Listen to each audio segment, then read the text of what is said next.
Hello' everyone, আপোনালোক সকলোকে স্বাগতম জনাইছোঁ আসাম জিকে ইউটিউব চেনেলৰ আন এটা নতুন ভিডিঅ'লৈ। আজিৰ এই ভিডিঅ'টোত আমি ATRE 3.0 লগতে অসমত যিকোনো ধৰণৰ কম্পিটিটিভ এক্সামৰ বাবে প্ৰয়োজনীয় হোৱাকৈ কেইটামান অতি গুৰুত্বপূৰ্ণ কুৱেশ্যন আনচাৰ লৈ আহিছোঁ। গতিকে ভিডিঅ'টো স্কিপ নকৰি সম্পূৰ্ণলৈকে চাব আৰু আপোনালোকে কিমানটা কুৱেশ্যন শুদ্ধ কৰিব পাৰিছে কমেণ্ট বক্সত জনাব। তেনেহ'লে বলকচোন আজিৰ এই ভিডিঅ'টো আৰম্ভ কৰোঁ। আজিৰ আমাৰ ফাৰ্ষ্ট কুৱেশ্যনটো সুধিছে, ভাৰতৰ কোনটো ভাষাক ইটালিয়ান অফ দ্য ইষ্ট বুলি কোৱা হয়? এই প্ৰশ্নৰ ৰাইট এনচাৰটো হৈছে অপশ্যন চি তেলেগু। তেলেগু ভাষাক ইটালিয়ান অফ দ্য ইষ্ট বুলি কোৱা হয়। নেক্সট কুৱেশ্যন, ইন্দিৰা গান্ধী ৰাষ্ট্ৰীয় মানৱ সংগ্ৰহালয় ক'ত অৱস্থিত? ইয়াৰ ৰাইট এনচাৰটো হৈছে অপশ্যন এ ভূপাল। ইন্দিৰা গান্ধী ৰাষ্ট্ৰীয় মানৱ সংগ্ৰহালয় ভূপালত অৱস্থিত। নেক্সট কুৱেশ্যন, সূৰ্য কিৰণ ভাৰত আৰু কোনখন দেশৰ যৌথ সামৰিক অনুশীলনৰ নাম? ইয়াৰ ৰাইট এনচাৰটো হৈছে অপশ্যন ডি নেপাল। সূৰ্য কিৰণ ভাৰত আৰু নেপালৰ যৌথ সামৰিক অনুশীলনৰ নাম। নেক্সট কুৱেশ্যন, হকীৰ যাদুকৰ বুলি কাক কোৱা হয়? এই প্ৰশ্নৰ ৰাইট এনচাৰটো হৈছে অপশ্যন চি মেজৰ ধ্যান চাঁদ। হকীৰ যাদুকৰ বুলি মেজৰ ধ্যান চাঁদক কোৱা হয়। নেক্সট কুৱেশ্যন, ভাৰতৰ একমাত্ৰ কেশৰ উৎপাদন কৰা ৰাজ্য বা কেন্দ্ৰশাসিত অঞ্চল কোনখন? ইয়াৰ ৰাইট এনচাৰটো হৈছে অপশ্যন বি জম্মু কাশ্মীৰ। কেশৰ উৎপাদন কৰা ভাৰতৰ একমাত্ৰ ৰাজ্য বা কেন্দ্ৰশাসিত অঞ্চল হৈছে জম্মু কাশ্মীৰ। নেক্সট কুৱেশ্যন, ভাৰতৰ সৰ্বাধিক নিমখ উৎপাদনকাৰী ৰাজ্য কোনখন? ইয়াৰ ৰাইট এনচাৰ হৈছে অপশ্যন এ গুজৰাট। ভাৰতৰ সৰ্বাধিক নিমখ উৎপাদনকাৰী ৰাজ্য হৈছে Gujarat. Next question, forest man of India উপাধি পোৱা অসমীয়া ব্যক্তিজন কোন? ইয়াৰ ৰাইট এনচাৰটো হৈছে অপশ্যন চি যাদৱ পায়েং। ফৰেষ্টমেন অফ ইণ্ডিয়া উপাধি পোৱা অসমীয়া ব্যক্তিজন হৈছে যাদৱ পায়েং। নেক্সট কুৱেশ্যন, ৰাষ্ট্ৰপতিৰ পদ খালী হ'লে কিমান দিনৰ ভিতৰত পদটো পূৰাব লাগে? ইয়াৰ ৰাইট এনচাৰটো হৈছে অপশ্যন এ 6 মাহ। ৰাষ্ট্ৰপতিৰ পদ খালী হ'লে 6 মাহৰ ভিতৰত পদটো পূৰাব লাগে। নেক্সট কুৱেশ্যন, ভাৰত বুৰঞ্জীৰ কোনটো যুগক সোণালী যুগ হিচাপে জনা যায়? ইয়াৰ ৰাইট এনচাৰটো হৈছে অপশ্যন চি গুপ্ত যুগ। ভাৰত বুৰঞ্জীৰ গুপ্ত যুগক সোণালী যুগ বুলি জনা যায়। নেক্সট কুৱেশ্যন, গুপ্ত যুগৰ বিখ্যাত গণিতজ্ঞজনৰ নাম কি আছিল?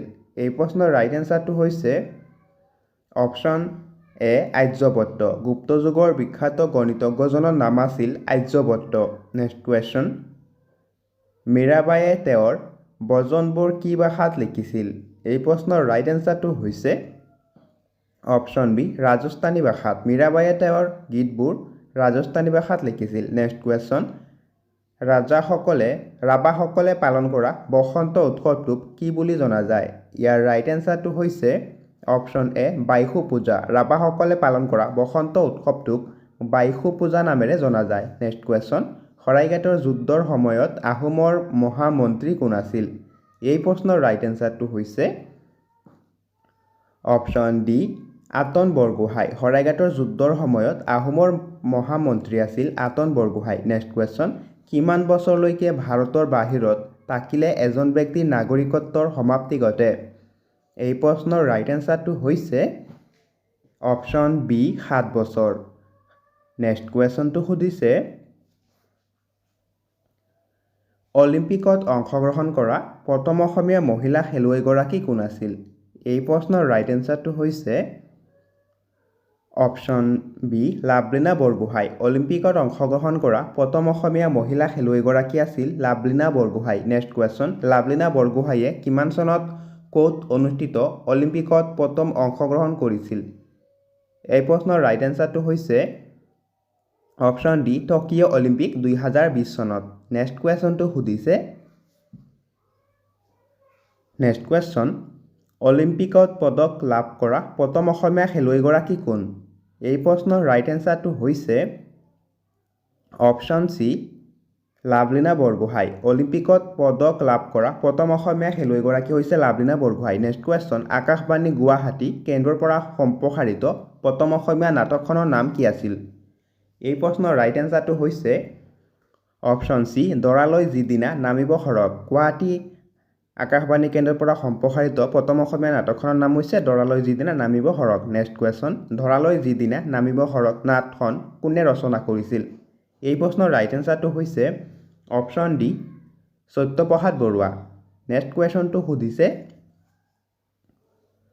আন্তৰ্জাতিক উৎসৱক ভাৰতত প্ৰতিনিধিত্ব কৰা প্ৰথম অসমীয়া শিল্পীগৰাকী কোন আছিল? এই প্ৰশ্নৰ ৰাইট এনচাৰটো হৈছে অপশ্যন এ ডক্টৰ ভূপেন হাজৰিকা। আন্তৰ্জাতিক উৎসৱত ভাৰতক প্ৰতিনিধিত্ব কৰা প্ৰথম অসমীয়া শিল্পীগৰাকী আছিল doctor Bhupen Hazarika. Next question, মণিপুৰৰ প্ৰথম মুখ্যমন্ত্ৰী কোন আছিল? এই প্ৰশ্নৰ ৰাইট এনচাৰটো হৈছে অপশ্যন চি মৈৰেম্বম কৈৰেং সিং। নেক্সট কুৱেশ্যনটো সুধিছে অসমৰ প্ৰথম মুখ্যমন্ত্ৰী কোন আছিল? এই প্ৰশ্নৰ ৰাইট এনচাৰটো হৈছে অপশ্যন বি গোপীনাথ বৰদলৈ। অসমৰ প্ৰথম মুখ্যমন্ত্ৰী আছিল গোপীনাথ বৰদলৈ। নেক্সট কুৱেশ্যন, ভাৰতৰ সৰ্ববৃহৎ বৌদ্ধ মঠটো ক'ত অৱস্থিত? এই প্ৰশ্নৰ ৰাইট এনচাৰটো হৈছে অপশ্যন চি অৰুণাচল প্ৰদেশ। ভাৰতৰ সৰ্ববৃহৎ বৌদ্ধ মঠটো অৰুণাচল প্ৰদেশৰ টাৱাঙত অৱস্থিত। নেক্সট কুৱেশ্যন, অসমৰ চাহ বাগিচা জনগোষ্ঠীয়ে পালন কৰা নৃত্যটোৰ নাম কি? এই প্ৰশ্নৰ ৰাইট এনচাৰটো হৈছে অপশ্যন চি ঝুমুৰ নৃত্য। অসমৰ চাহ জনগোষ্ঠীসকলে পালন কৰা নৃত্যটোৰ নাম হৈছে ঝুমুৰ নৃত্য। নেক্সট কুৱেশ্যনটো সুধিছে বৰা ইমামবাড়া ক'ত অৱস্থিত? বৰা ইমামবাড়া ক'ত অৱস্থিত সুধিছে। এই প্ৰশ্নৰ ৰাইট এনচাৰ হৈছে অপশ্যন বি লক্ষ্ণৌ। বৰা ইমামবাড়া লক্ষ্ণৌত অৱস্থিত। নেক্সট কুৱেশ্যন, অসমৰ প্ৰথম মহিলা বিত্তমন্ত্ৰী কোন? এই প্ৰশ্নৰ ৰাইট এনচাৰ হৈছে option B Ajanta Neog. Next question, জাহাংগীৰনামাৰ লেখক কোন? এই প্ৰশ্নৰ ৰাইট এনচাৰটো হৈছে অপশ্যন এ জাহাংগীৰ। জাহাংগীৰনামাৰ লেখক হৈছে জাহাংগীৰ। নেক্সট কুৱেশ্যন, ভাৰতীয় ষ্টেট বেংকৰ মুখ্য কাৰ্যালয় কোনখন চহৰত অৱস্থিত? এই প্ৰশ্নৰ ৰাইট এনচাৰটো হৈছে অপশ্যন বি মুম্বাই। ভাৰতীয় ষ্টেট বেংকৰ মুখ্য কাৰ্যালয় মুম্বাইত অৱস্থিত। নেক্সট কুৱেশ্যনটো সুধিছে ভাৰতৰ থৰ মৰুভূমি কোনখন পৰ্বতমালাৰ পশ্চিমে অৱস্থিত?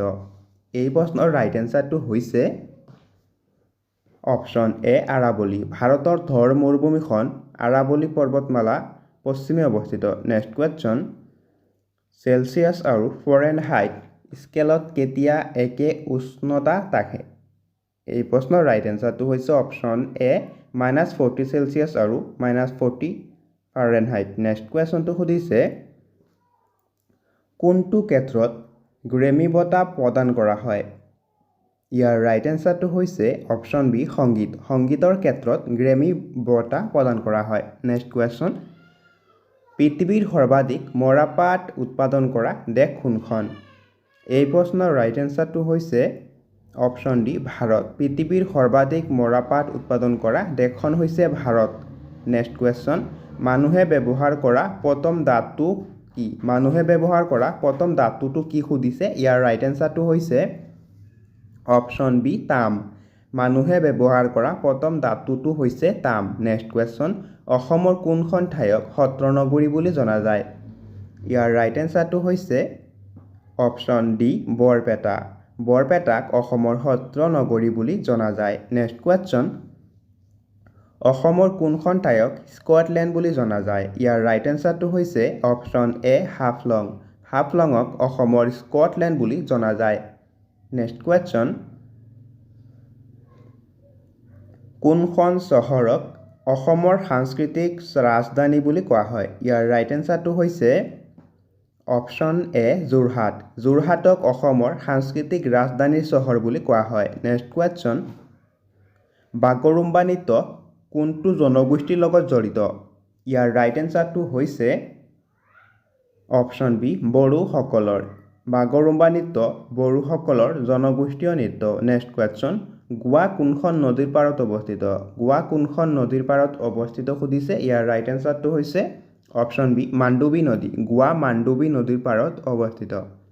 নেক্সট কুৱেশ্যন, 1951 চনত প্ৰতিষ্ঠা কৰা প্ৰথম IIT খনৰ নাম কি? এই প্ৰশ্নৰ ৰাইট এনচাৰটো হৈছে অপশ্যন চি IIT খড়গপুৰ 1951 চনত প্ৰতিষ্ঠা কৰা প্ৰথম IIT-খনৰ নাম হৈছে IIT Kharagpur next question Guwahati পৌৰ নিগম কোন চনত স্থাপন কৰা হৈছিল এই প্ৰশ্নৰ ৰাইট এনসাৰটো হৈছে অপশ্যন বি 1971 চনত গুৱাহাটী পৌৰ নিগম 1971 চনত স্থাপন কৰা হৈছিল নেক্সট কুৱেশ্যন অগ্নিগড় কোনে নিৰ্মাণ কৰাইছিল অগ্নিগড় কোনে নিৰ্মাণ কৰাইছিল সুধিছে ইয়াৰ ৰাইট এনসাৰ হৈছে অপশ্যন এ বাণৰজাই অগ্নিগড় নিৰ্মাণ কৰাইছিল নেক্সট কুৱেশ্যন লাচিত বৰফুকনৰ পিতৃৰ নাম কি আছিল ইয়াৰ ৰাইট এনসাৰটো হৈছে অপশ্যন চি মোমাই তামুলী বৰবৰুৱা লাচিত বৰফুকনৰ পিতৃৰ নাম আছিল মোমাই তামুলী বৰবৰুৱা নেক্সট কুৱেশ্যন আহোম সাম্ৰাজ্যৰ শেষ ৰাজধানী ক'ত আছিল আহোম সাম্ৰাজ্যৰ শেষ ৰাজধানী ক'ত আছিল সুধিছে ইয়াৰ ৰাইট এনসাৰ হৈছে অপশ্যন ডি যোৰহাট আহোম সাম্ৰাজ্যৰ শেষ ৰাজধানী আছিল যোৰহাট নেক্সট কুৱেশ্যন কোন ৰাজবংশৰ ৰাজত্বকালত কামৰূপৰ মদন কামদেৱ মন্দিৰ নিৰ্মাণ কৰা হৈছিল ইয়াৰ ৰাইট এনসাৰটো হৈছে অপশ্যন বি পাল ৰাজবংশৰ ৰাজত্বকালত কামৰূপৰ মদন কামদেৱ মন্দিৰ নিৰ্মাণ কৰা হৈছিল নেক্সট কুৱেশ্যন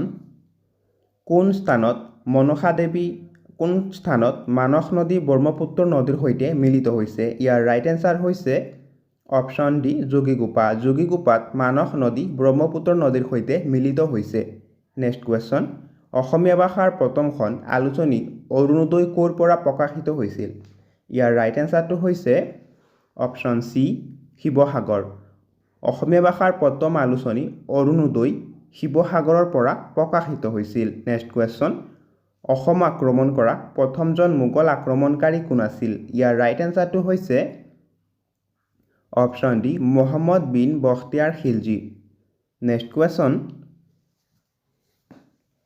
কুৱেশ্যন ভাৰতীয় জাতীয় কংগ্ৰেছৰ প্ৰথমখন সাধাৰণ সভা অসমৰ ক'ত অনুষ্ঠিত হৈছিল এই প্ৰশ্নৰ ৰাইট এনসাৰটো হৈছে অপশ্যন ডি গুৱাহাটীৰ পাণ্ডুত ভাৰতীয় জাতীয় কংগ্ৰেছৰ প্ৰথমখন সাধাৰণ সভা গুৱাহাটীৰ পাণ্ডুত অনুষ্ঠিত হৈছিল নেক্সট কুৱেশ্যন মহাপুৰুষ শ্ৰীমন্ত শংকৰদেৱৰ ক'ত বৈকুণ্ঠ প্ৰয়াণ হয় ইয়াৰ ৰাইট এনসাৰ হৈছে অপশ্যন বি কোচবিহাৰ শ্ৰীমন্ত শংকৰদেৱৰ মৃত্যু কোচবিহাৰত হৈছিল নেক্সট কুৱেশ্যন অসমৰ চাহ জনজাতীয় লোকসকলে পালন কৰা উল্লেখনীয় উৎসৱটো কি ইয়াৰ ৰাইট এনসাৰটো আপোনালোকে কমেণ্ট বক্সত জনাব